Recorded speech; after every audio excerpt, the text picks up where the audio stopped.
Olá galera, boa tarde, eu me chamo Rogério Bastos e hoje a dica aqui é sobre central.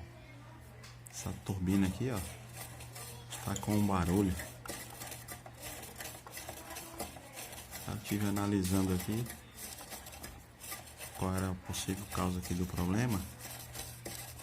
Só quando eu detectei aqui onde que era o problema. Como eu estou sozinho, não dá pra... eu estou segurando o celular.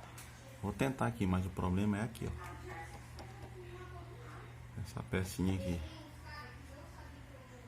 que fixa o eixo do rotor. Quando eu pressiono ela e faço o giro no rotor, não sei se vai dar pra vocês verem aí. Ele para, ó. O barulho. Tá vendo aí, ó? Meu dedo tá lá. Ele para. Eu vou tirar, ó. Estão vendo? Vou colocar.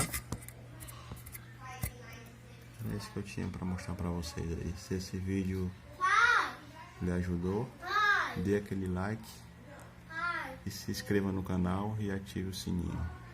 Valeu e até o próximo vídeo. Fui!